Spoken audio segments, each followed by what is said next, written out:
دونستیم یه جای جدید برای جدیدترین و بهترین خبرهای افغانستان هست.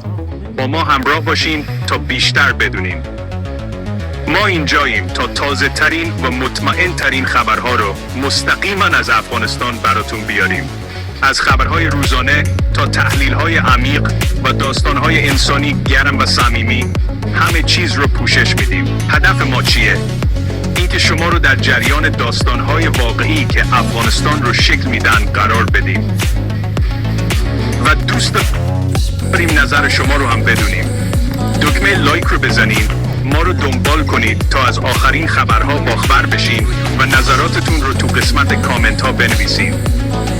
بازخورد شما به ما کمک میکنه مطالبی رو بسازیم که براتون مهمه. خب منتظر چی هستیم؟ به جمع بزرگ بینندگان آگاه ما بپیوندید.